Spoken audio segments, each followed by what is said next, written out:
매달 월급 이외의 현금 흐름이 안정적으로 들어온다면 얼마나 좋을까요? 그래서 최근 월배당 ETF가 굉장히 많은 관심을 받고 있는데요. 그렇다고 해서 배당만 바라보고 투자하면 절대 안 됩니다. 오늘 김정란 작가님과 함께 월배당 투자 전략 알아보도록 하겠습니다. 작가님 안녕하세요. 네, 안녕하세요. 네, 저희가 지난번에는 ETF에 대한 기본적인, 기초적인 내용을 공부해봤다면 어떻게 보면 오늘 시간은 좀 실질적으로 투자에 도움이 될 수 있는 시간인 것 같아요. 그래서 월배당 ETF에 대해서도 많은 분들이 관심을 갖고 있는데 이 월배당 ETF 제2의 월급이라고 불리고 있잖아요. 맞아요. 네. 개인 투자자분들에게 실질적으로 월배당 ETF가 득이 되는 구조인가요?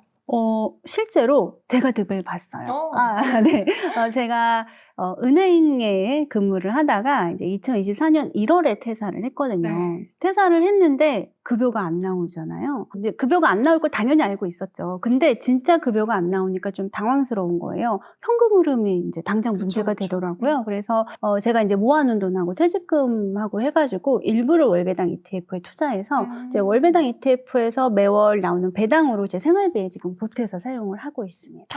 배당 네. 수익률이 어느 정도 되나요? 배당 수익률이 지금 이제 제가 그 포트폴리오로 저는 투자를 하거든요. 네. 그래서 지금은 이제 조금 시장이 흔들리는 부분도 있다 보니까는 저는 한 연 10% 정도 되는 걸로 이제 배당을 받고 있어요. 되게 괜찮은데요? 갑자기 눈이 네. 번쩍 띄었습니다. 네, 네. 오늘 다양한 이야기 들어볼 거고요. 사실 예전에는 제2의 월급하면 그거를 얘기 많이 했었어요. 건물주 되면 그쵸. 안정적으로 월세를 따박따박 받는 게 어떻게 보면은 배당일 수도 있는 거잖아요. 그렇죠. 근데 사실 되게 어려워요. 제가 알기로는 네. 작가님도 건물주의 경험이 있다고 들었습니다. 예, 지금 제가 상가를 하나 가지고 있어요. 예, 상가를 가지고 있는데 이제 투자한 지는 좀 됐고요. 5년 전에 좀 매도하고 싶어서 매도를 내놨는데 안 팔려요. 그래서 계속 갖고 있는데 또 이제 엎친 데 덮친 격으로 이제 지금 6월이 만기인데 나가시겠다고 또 연락이 왔어요. 그래서 지금 새로운 세입자를 구하고 있는데 대출도 당연히 있죠. 좀 걱정이 되는 거예요. 이제 이런 걸 이제 공실 리스크라고 부르기는 하는데, 공실은 안 되길 바라면서, 그래서 제가 그러니까 건물이 아니죠. 상가를 갖고 있다 보니까는 저는 이제 월배당 ETF 쪽에 그냥 뭔가 고민하지 않고 바로 투자를 한 것 같아요. 이게 아무래도 건물주가 돼본 경험은 없습니다만, 이제 또 유튜브 같은 데서 찾아보면은 되게 할 일이 엄청 많더라고요. 민원 같은 것도 처리해줘야 되고, 그렇죠. 은근히 이제 들어가는 비용들도 되게 많고, 말씀해주신 것처럼 공실 리스크 너무 무섭잖아요. 맞아요. 작년에도 이제 전화가 와서 우리 샌다. 이제 이렇게 말씀하시고 이러면 저희가 이제 가서 봐드려야 되고, 그래서 이제 세입자분께 연락이 오면 덜컹덜컹하죠.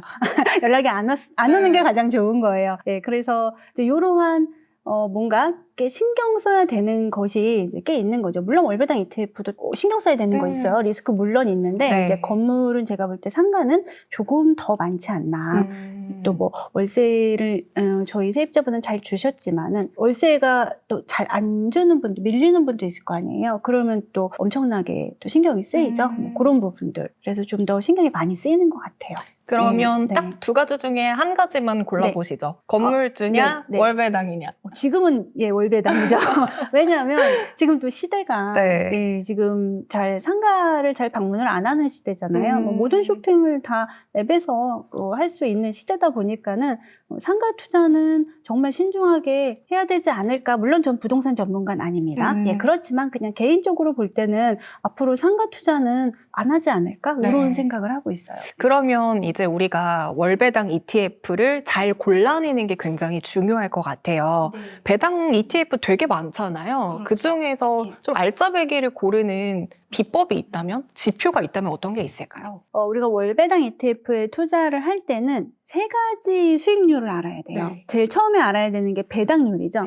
예, 아까 저한테 배당률이 얼마나 되냐고 물어보셨잖아요. 예, 그게 이제 배당률인 거고, 두 번째는 우리가 배당을 받기 위해서 어딘가 투자를 하죠. 주식이든 채권이든 금이든 투자를 해요. 그러면 그걸 기초자산이라 부를게요. 그럼 이 기초자산들이 가격이 또 출렁거려요. 플러스도 됐다 마이너스 됐다, 그걸 프라이스 리턴이라고 부르고요. 이거 두 개를 합한 걸 토탈 리턴이라고 불러요. 근데 우리가 투자를 하면서 배당률만 보면 안 되고 토탈 리턴을 봐야 된다라고 저는 말씀을 드리거든요. 예를 들어서 내가 5원 배당 받으려고 100원짜리 ETF를 샀어요. 그런데 5원 배당을 받았는데 ETF의 프라이스 리턴이 90원, 마이너스 10% 떨어진 거예요. 그럼 토탈 리턴은 마이너스 5%잖아요.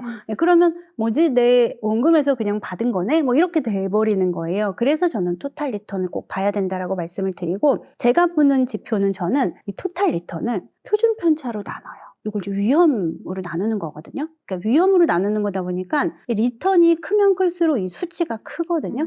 그래서 저는 이 수치를 기본으로 봅니다. 이제 뭐 비슷한 유형의 ETF 중에서 월배당 ETF를 고른다라고 했을 때는 이제 위험 대비 토탈 리턴이 잘 나오는 거, 성과가 좋은 거를 저는 선정을 하고 있습니다. 무조건 배당을 많이 준다고 해서 좋은 것도 아니고, 그러니까 주가라기보다는 기초자산? 기초자산을 그렇죠. 같이 봐야지 그 토탈의 수익률을 우리가 받아볼 수 있는 거니까. 그렇죠. 네. 그렇죠.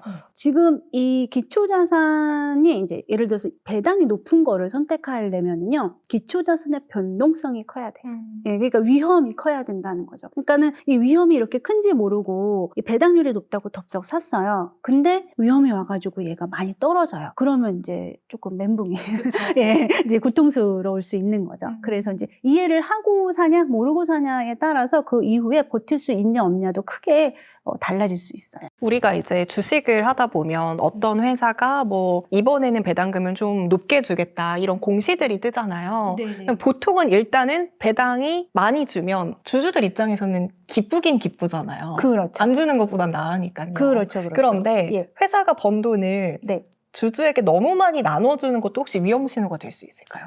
적당히 나눠주는 거는 당연히 좋죠. 네. 주주 친화적이고 좋은 건데, 근데 이제 너무 많이 나눠준다. 그러면 현금도 없는데. 그렇죠. 근데 이제 우리가 기업에 투자하는 이유가 이 기업의 이익이 계속 날 거고 앞으로 이익이 성장할 거라고 보고 투자를 하는 거잖아요. 근데 성장을 하려면 뭔가 혁신을 해야 되고, 네. 그러려면은 연구 개발이라는 걸 해야 되고, 뭔가 앞서 나가기 위해서 이쪽에도 투자가 많이 돼야 되는데, 우리한테 배당을 다 해주면 뭔 돈으로 투자하지? 그러면 성장성이 조금 문제가 생기는 거 아니야? 이런 신호로도 보실 수 있을 것 같아요. 그럼 다시 한번 강조하신 네. 말씀을 정리해보자면 토탈 네. 리턴이 제일 중요하다. 월배당은 그렇죠. 토탈 리턴이 중요한데, 이 토탈 리턴을 보려면 기초자산부터 공부를 해야 된다.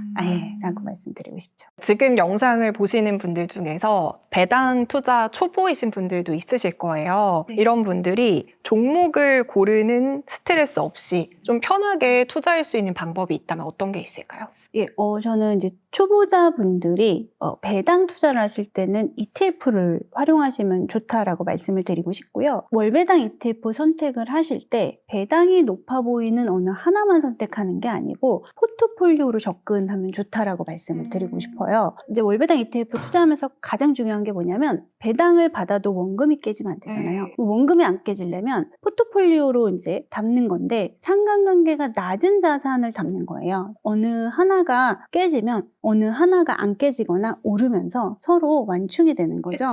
그렇죠. 예. 그러면은 이제 월배당은 받으면서도 원금은 어느 정도 지켜지는 거고, 이제 촬영일 기준으로 지금 이제 중동 분쟁이 한참인데, 지금 같은 경우에는 주식이 꽤 많이 흔들리고 있어서 불안하잖아요. 이런 시기에는 금은 그래도 제법 탄탄하게 받쳐주고 있어요. 이제 이런 식으로 담는 거죠.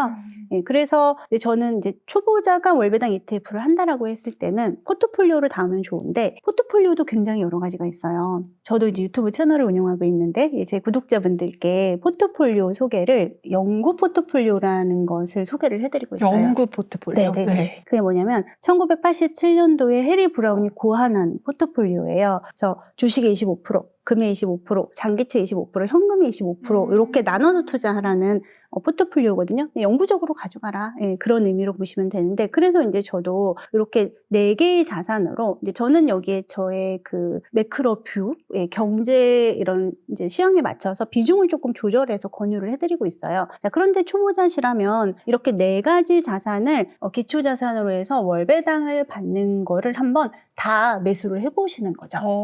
예를 들어서 나는 100만 원부터 해보고 싶어요. 네. 그럼 25만 원씩 한번 해보는 거예요. 그러면은 이렇게 배당도 한번 받아보시고 이 ETF가 이름이 왜 이렇게 복잡하지?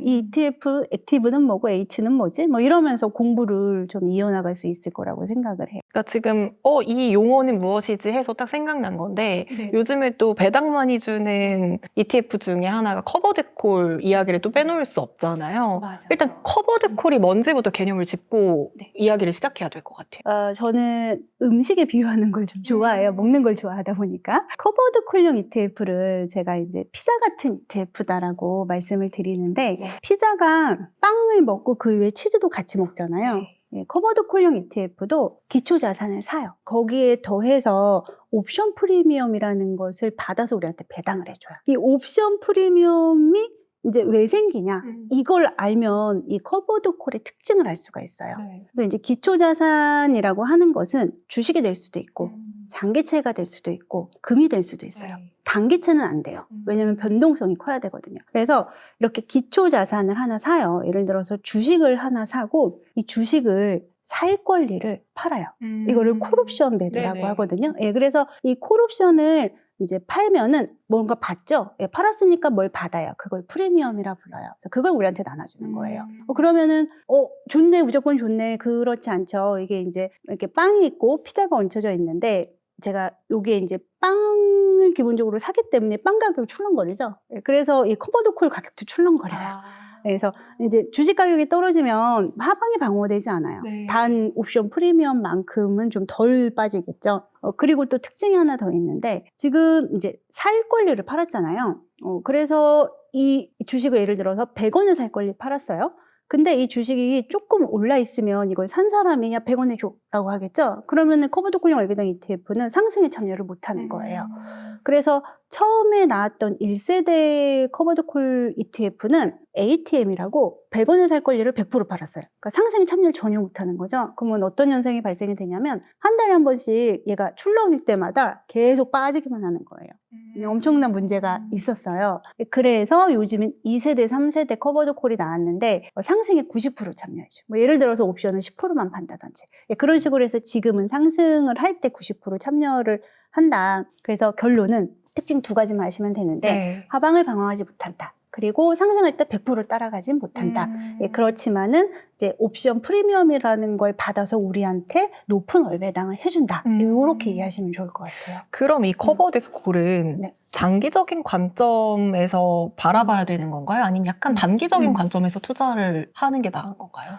저는 장기적으로 봐도 괜찮다고 생각을 해요. 왜냐면 이제 상승 참여를 90% 정도까지 해주다 보니까는 출렁일 때 같이 올라가는데 그 사이에 계속 배당을 받거든요. 잘 배당해주는 ETF는 뭐 연 12%, 15%, 뭐 18%까지 배당을 해줘요. 그렇다 보니까는 상승을 100% 못 따라가더라도 이 배당으로 어느 정도 커버가 되는 거죠.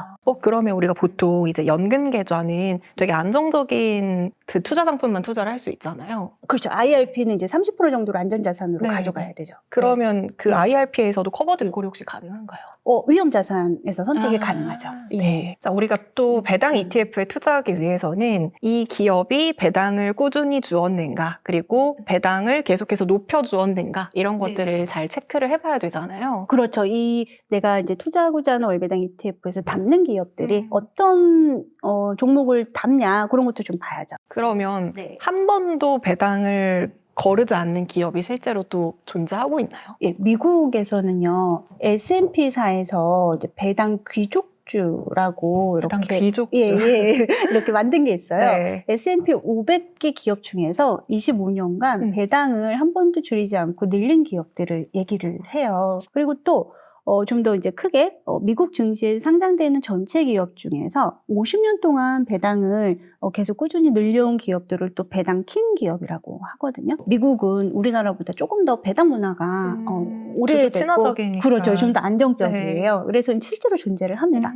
뭐 코카콜라, 존슨앤존스 이런 기업이 해당이 되죠. 이래서 무조건 투자를 해야 되긴 해야 되네요. 그렇죠. 위험하긴 하지만 일부에서 한번 이제 언급하긴 했지만 레버리지 인버스로 하시기보다는 조금 포트폴리오를 장기 투자하는 차원에서 접근을 하신다면 투자하셔야죠. 그럼 마지막으로 네, 네. 이 월배당 ETF에 투자할 때 리스크 네. 관리와 주의사항도 저희가 좀 짚어드려야 될 것 같은데요. 네. 그러니까 배당금은 계속 들어옵니다. 그런데 네. 아까도 뭐 살짝 얘기해 주시기는 네, 네. 했지만 네. ETF 가격은 좀 떨어지는 상황이에요. 네. 이럴 때는 우리가 대처할 수 있는 방법이 있을까요? 솔직히 월배당 ETF를 접근을 할 때 저는 처음부터 그냥 포트폴리오로 접근하라고 말씀을 드리고 있어요. 왜냐하면은 월배당 ETF들이 뭐 전통령도 그렇고 커버드 콜용도 그렇고 하방 방지가 안 되잖아요. 근데 이제 하방 방지가 안 돼서 떨어질 때 같이 떨어지는데 지금이 다 떨어졌는지 더 떨어졌는지 그거를 어떻게 맞추나요? 맞추기가 네. 참 어려운 영역이에요. 그래서 처음부터 접근을 포트폴리오 쪽으로 좀 접근을 하면은 관리가 좀 더 쉽고 그래도 여기서 나는 좀 더 위험 관리를 하고 싶다. 그러면 포트폴리오 접근도 좀 금액을 분할해서 접근하는 거예요. 뭐 나는 지금 한 1,000만 원 정도를 투자하고 싶다. 그러면은 뭐 한 300, 300, 400 이런 식으로 이제 분할해가지고 또 포트폴리오로 들어가는 거죠. 자산도 분산, 시점도 분산. 요게 저는 정답인 것 같아요. 지금은 그럼 네. 지금까지 말씀해 주셨던 거는 네, 네. 약간 이제 소액으로 시작해보는 관점에서 좀 저희가 이야기를 해봤잖아요. 네, 네. 만약에 네. 진짜 나는 월배당으로 네. 한 달에 100만 원씩 혹은 200만 원씩 받아보고 싶다 네네. 하면은 네. 이제 시드가 어느 정도 있어야 될까요? 제가 이제 그 질문이 되게 많아요. 네. 300만 원 받으면 어떻게 해야 되냐. 왜냐면 요즘에 이제 300 받으면 세후 300이 꿈이잖아요. 그렇죠. 생활비에 뭐 파이어할 수 있는 월 현금 흐름인 거예요. 계산을 해봤는데 월 배당률이 연 10%다. 그러면은 세금하고 건강보험료 다 떼는 거 감안하고 한 4에서 4.5억 정도 있으면 가능하고요. 근데 우리가 나 10% 하는 거 너무 위험해서 못 하겠어. 그러면 이제 내려갈 수 있죠. 배당률이 연 5%로 내려가면은 그러면 한 9억에서 9억 5천 정도가 필요합니다. 젊을 때 열심히 버셔서 네. 우리 또 40대, 50대 빨리 파이어할 수 있도록 하시면 좋을 것 같아요. 네, 예. 좋습니다. 자, 그럼 마지막으로 이제 배당 투자를 시작하려는 분들이 오늘부터 당장 실행할 수 있는 첫 번째 단계가 있다면 어떤 게 있을까요? 저는 백문이불여일견인 것 같아요. 지금 이제 당장 요즘은 증권사 안 가도 되잖아요. 핸드폰에 앱 설치하셔가지고요. ISA가 없다면 ISA를 만드는 게 저는 가장 좋다 생각을 하고요. ISA 중개형을 만드셔서 월배당 ETF를 한 주씩 사보시는 거예요. 그러면 이제 말씀 드린 것처럼 이게 이렇게 움직이는구나. 배당이 이렇게 들어오는구나. 그러면서 이제 궁금증도 많이 생기실 거고 또 그럼 이제 그거에 맞춰서 계속 정보 취득을 하면서 이제 투자 실력이 올라가실 겁니다. 뭐니 해도 이렇게 영상으로 보면서 공부하는 것도 중요하겠지만 직접 해보는 것만큼 네네. 직관적인 건 없는 것 같아요. 네, 또 제가 제 채널 이제 홍보는 아니고요. 제가 머니버테크 김정란이라는 유튜브 채널을 운영하고 있는데 이제 제가 월배당 ETF 투자를 하면서 문제되는 것들이라든지 알아야 될 것들이 굉장히 많은 거예요. 예, 그래서 이제 그걸 조사해서 제 구독자분들께 알려드렸더니 구독자분들도 이제 되게 유용해 하시더라고요. 그래서 그걸 제가 아예 그냥 다 책으로 꼭꼭 엑기스만 담아서 이제 이번에 책을 또 출간을 했거든요. 그래서 책을 보고 공부하시는 것도 저는 너무 좋을 것 같아요. 영상은 조금 파편화돼 있을 수 있어요. 예, 저도 이제 채널을 운영하면서 늘 구독자분들에게 말씀을 드리고 있는데 책을 보고 영상을 보면은 조금 더 쏙쏙 이해가 잘 되실 거예요. 약간 부끄러워하시는 것 네, 같아서 네. 제가 분명히 책 궁금해하시는 분들 있으실 것 같아요. 네. 나의 첫 월배당 ETF 맞죠? 맞아요. 네. 네. 맞습니다. 서점에 가시거나 네. 또 이제 인터넷으로 네. 검색하면은 네. 쉽게 또 구입이 가능하시니까요. 책으로도 공부하고 싶다 하시는 분들은 책도 함께 구매하셔가지고 공부해 보시면 좋을 것 같습니다. 네. 자, 지금까지 월배당 ETF 구조와 또 배당 투자 전략에 대해서 알아봤고요. 저희가 다음 시간에는요, 정말 중요한 이야기, 투자 수익률을 좌우할 수 있는 절세 계좌 활용 전략에 대해서도 이야기 나눠보도록 하겠습니다. 작가님 오늘 말씀 감사합니다. 네, 감사합니다.